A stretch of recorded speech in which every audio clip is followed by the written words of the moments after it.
హైదరాబాద్ లో జరగబోయే మనీ మంత్ర money manifestation classes కి ఇప్పుడే కాల్ చేసి రిజిస్టర్ అవ్వండి. నమస్తే రమగారు. నమస్తే జయ. రమగారు, మనం నాయనార్ కథలు చెప్పుకుంటూ ఉంటాం. ఒకటి చెప్పుకుందామండి. చాలా చెప్పాం లాస్ట్ ఇయర్. ఈ సంవత్సరం కూడా కొన్ని చెప్పాంగా కార్తీకంలో. అవును. సుందర నాయనారు గాథ చాలా బాగుంటుంది జయ. పూర్వం అట 9వ శతాబ్దంలో ఈ సుందర నాయనారు జన్మించాడు. పుట్టినప్పుడట మహాద్భుత సౌందర్యవంతమైన బాలకుడు. ఆయన పుట్టినప్పుడు భలే అందంగా ఉన్నాడు. అందరు ఎంత అందంగా ఉన్నాడని సుందరర్ అని పిలిచేవారు. అందగాడు. అంతేగా అమ్మాయి అందంగా ఉంటే సుందరి, ఆ అబ్బాయి అందంగా ఉంటే సుందరుడు. పూర్వకాలం అలా పెట్టుకుని వాళ్ళ పేరు. అక్కడ అలఘర్ అలాంటి పేర్లు పెడతారు ఈ తమిళియన్స్. అవును. ఈ చోళ దేశంలో ఉన్నాడు. అయితే అప్పుడు ఏమన్నాలంటే పాండ్యరాజ్యం అనుకో. అయితే పిల్లవాడు ఎదిగాక కాస్త శివభక్తి పరాయణుడిగా ఉండేవాడు, కానీ అంత ఎక్కువ కాదు, ఒక మాదిరి భక్తి. కొంత వయసు వచ్చాక తనకి వివాహం తలపెట్టారు. వివాహం తలపెట్టి సరే అన్ని ఏర్పాట్లు అయినాయి. సరిగ్గా సూత్రధారణ జరిగే సమయానికి ఒక ముసలాయన వచ్చి గట్టి గట్టిగా అరిచి కేకలు పెట్టి, వీడికి పెళ్లి చేయడానికి వీల్లేదు, వీడు మా సేవకుడు అని కేకలు పెట్టాడు. పెట్టేసరికల్లా పెళ్ళి ఆగింది. అందరూ అడిగారు. ఆయన ఒక కాగితం పుచ్చుకొచ్చాడు.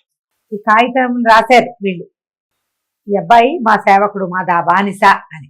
మా సేవకుడుగా ఉండేవాడికి పెళ్లి చేయటానికి వీల్లేదు, చేస్తే మేం చేయాలి, మీరు చేయటానికి వీల్లేదు. ఆయన పరమ ముసలివాడుగా ఉన్నాడు. ఏమిటో అతని ఉద్దేశం ప్రపంచానికి అర్థం కాదు. ఊళ్ళో వాళ్ళంతా కేకలు పెట్టారు. బ్రాహ్మణ కుర్రాడు బానిసగా ఉండటం ఏమిటి, బ్రాహ్మణ కుర్రాడు సేవకుడుగా కాగితం రాయటం ఏమిటి అంటే, ఇదిగో కాగితం, ఇదిగో కాగితం అని కాగితం ఆడిచ్చాడు. ఈ పెళ్లి కొడుకు వేషంలో ఉన్న సుందరారు గబగబా లేచొచ్చి ఆ కాగితం లక్కుని చింపేశాడు. చింపేసరికల్లా పెద్దవాళ్ళు, అయ్యో అట్లా తొందరపడకూడదు, ఆ కాగితం ఏమిటో చూసేవాళ్ళం అంటే, మేమెప్పుడు కాగితం రాసాం, మేమేమి రాయలేదంటాడు కుర్రాడు. కాదు, వీడు మా కట్టు బానిస, మాకే పని చేయాలి, వీడు పెళ్లి చేసుకోవడానికి వీల్లేదు, ఈ పెళ్లి జరగనివ్వనంటాడు ముసలాయన. గందరగోళం అందరు అడిగారు, నీ దగ్గర ఇంకేమైనా సాక్ష్యం ఉందా అంటే, నా దగ్గర తాళపత్రం ఉంది, వీడి తాత రాసింది అని చెప్పాడు. సుందరారు వాళ్ళ తాత తాళపత్రం రాశాడు అంటాడు ఆయన. ఏదన్నాడు ఈయన దట్టిలోంచి ఒక తాళపత్రం తీసిచ్చాడు. ఆ ఊరు పెద్దవాళ్ళు, ఆ పెళ్లి పెద్దలు, పెద్ద మనుషులు చేరతారుగా పెళ్లిళ్లలో, తర్వాత బ్రాహ్మణ్యం అంతా చేరింది. వాళ్ళందరూ ఆ తాళపత్రం చూశారు.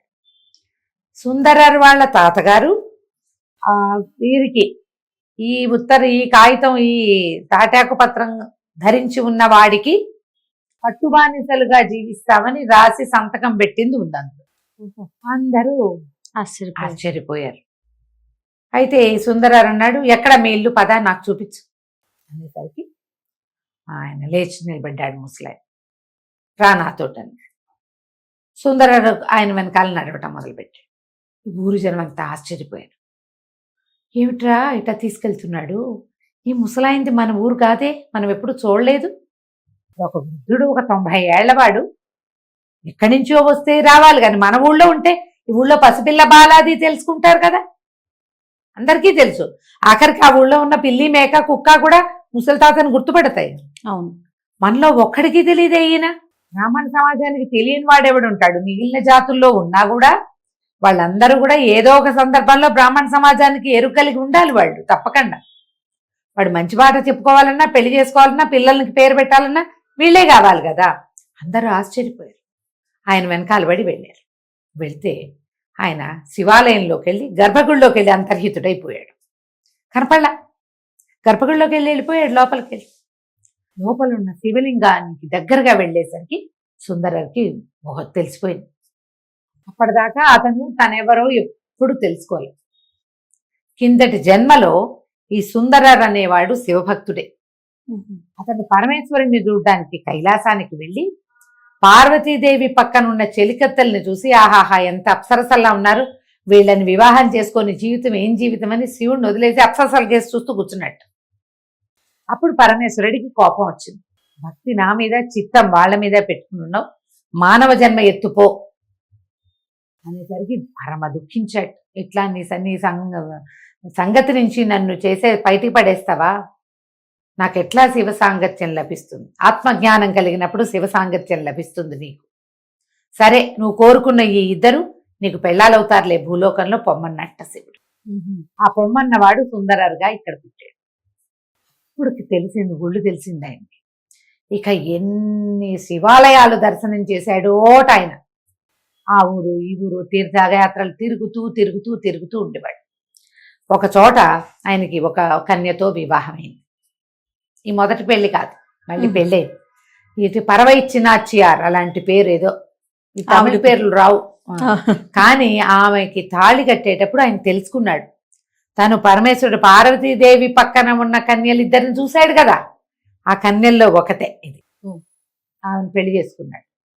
హాయిగా ఉండేవాడు. కానీ తీర్థయాత్ర గోల, భార్యను అక్కడ విడిచిపుచ్చి తిరుగుతూ ఉండేవాడు.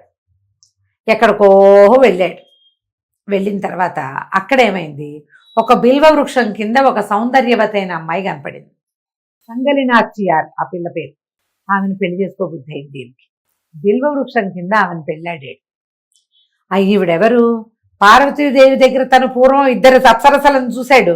ఒక అప్సరస తిరువైచినాచియార్ పెళ్లి చేసుకున్నాడు. ఈ సంగలినాచియార్ రెండో భార్య. ఓహో. ఆమెనే తన్ని పెళ్లి చేసుకుంటానని తెలిసింది.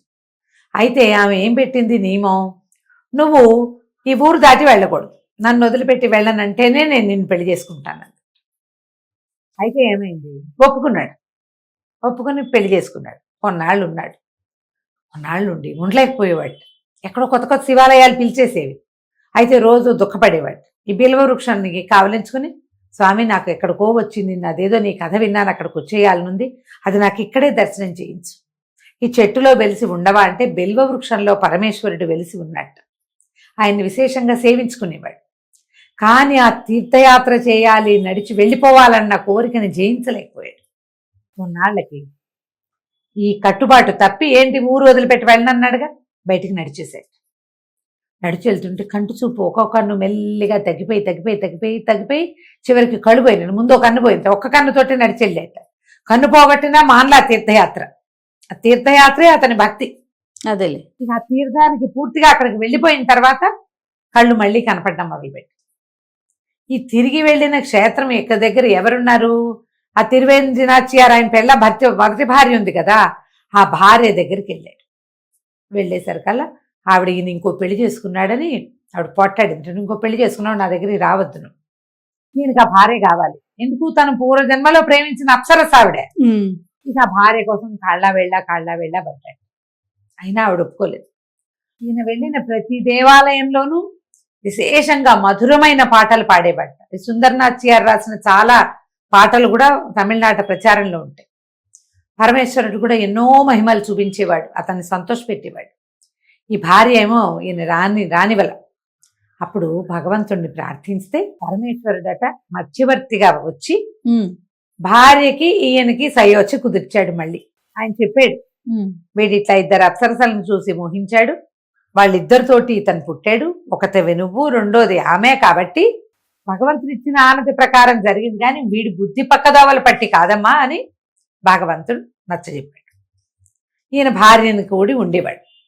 ఆ కాలంలో కలికామ నాయనార్ అని ఇంకొక నాయనారు ఉండేవాడు. ఆయన పరమ కోపిష్టి ధూర్తుడు. ఆయనకి ఊళ్ళో అందరూ చెప్పుకున్నారు, పరమేశ్వరుడే వచ్చి ఈమె సుందరనాయనారికి భార్యకి ఇద్దరికి సయోచి కుదిర్చాడని, మధ్యవర్తిగా పనిచేశాడు భగవంతుడేనని ఊరంతా చెప్పుకున్నారు.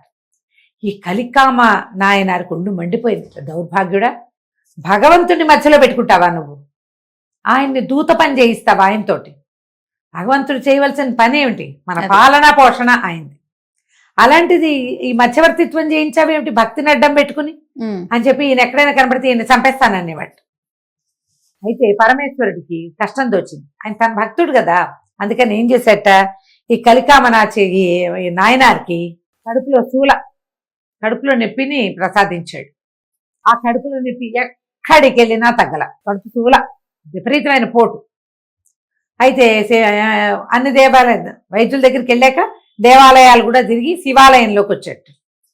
ఆ ఊరు తిరిగి తమ ఊరు శివాలయంలో కూర్చుని ఓ పూట ఏడ్చేట, కడుపులో నొప్పి తగ్గట్లేదు, తినలేకపోతున్నాను, ఉండలేకపోతున్నాను, అది చేయలేకపోతున్నానంటే ఈయన శివాలయంలో వాక్కులు వినపడ్డాయట. సుందర నాయనార్ దగ్గరికి వెళ్ళు, వాడి దగ్గర కడుపు నొప్పికి అద్భుతమైన వైద్యం ఉంది, వాడు నీకు వైద్యం చేసి ఈ నొప్పి తగ్గిస్తాడు అని శివాజ్ఞ వినపడింది. ఈ కలికామ నాయనారు బయటకు వచ్చాక అనిపించింది, దౌర్భాగ్యుడు వాడు భార్య మీద ప్రేమతోటి భగవంతుణ్ణి మధ్యవర్తిగా చేశాడు. అలాంటి వాడు మందేస్తే నా కడుపులో నొప్పి తగ్గటము, నేను బతికి హాయిగా ఉండటమునా? నాకు మందొద్దు ఏమొద్దు. భగవంతుణ్ణి మధ్యవర్తిని చేశాడు, వాడు మంచివాడు కాదు. ఓకే. అందుకని నా పొట్ట చీల్చుకుని చచ్చిపోతానని పొట్ట కత్తి పెట్టి పొట్ట చీరేసి పేగులు కత్తిరించుకుని చనిపోయాడు. అందు వేసుకోని అన్నాడు. దేవుడు చెప్పినా సరే వాడు దేవుణ్ణి కూడని కార్యానికి వాడాడు, అది పనికిరాదు. ఎప్పుడైతే ఇది చనిపోయాడో ఈ కేకలు అరుపులతోటి జనం అంతా జరి అయ్యో అయ్యో సుందర నాయనారిని కేకేసుకుంటుంటే ఆయన పరమ దుఃఖం వచ్చేసింది. భగవంతుడు నా పేరు చెప్పకపోతే వీడు కడుపులో నొప్పితోటైనా బతికుండేవాడు, ఎట్లాగొట్లా భగవత్ సేవ చేసుకునేవాడు కదా, శివపూజ చేసుకునేవాడు. నా పేరు రావటం వల్ల కదా వీడికి మరణం వచ్చింది, నా వల్ల కదా వీడు మరణించాడు, నేను కూడా మరణిస్తానని కుట్టుకు కోసుకోబోయాడట. ఓహో. అయితే సర్వం పరమేశ్వరార్పణ వస్తు అనుకుని మెడ కోసేసుకుంటే పెద్దగా గంటలు మోగిపోయినాయట ఆ గుడిలో. శివలింగం నుంచి పెద్ద తేజస్సు వచ్చింది. పరమేశ్వరుడు దిగి వచ్చాడు. మొదట కలికామ నాయనారిని బతికించి నీ కోసం సుందరుడు ప్రాణత్యాగం చేశాడని చెప్పి అప్పుడు సుందర నాయనారిని కూడా బతికించారు. వాళ్ళిద్దరూ జీవించారు. పేగులు కోసుకుని ఒకడు, మెడ కోసుకుని ఒకడు మరణించి శివాలయపు వాకిట్లో మళ్ళీ బతికారట 9వ శతాబ్దంలో. ఓహో. ఆ తర్వాత ప్రజలందరూ ఎంతో కొనియాడారు, శ్లాఘించారు వీళ్ళిద్దరిని. వాళ్ళిద్దరూ కలిసే శివారాధన చేసేవారట జీవిత పర్యంతము. కలిసి శివార్చన చేసేవాళ్ళు, కలిసి తీర్థయాత్ర చేసేవాళ్ళు. ఎన్నో మధురమైన పాటలని తమిళ ప్రజలకు అందించారు. నాయనార్న గాథలే వింతగా ఉంటాయి. అవునండి. అసలు పరమభక్తి. అసలు అంటే నిజంగానే అంటే వాళ్ళు ఏదో ఒక ఉద్దేశంతోనే భూమి మీద జన్మించారు కదా అంతే, రమ్మగారు, అంతే. అంతే కదండి. అంతే. భగవద్భక్తులే ప్రపంచానికి భక్తి ఎంత తీవ్రంగా ఉండాలి అనేది చెప్పడం కోసమే జన్మించుంటారు. బాగుంది కదా కథ. చాలా బాగుందండి. నమస్తే. నమస్తే.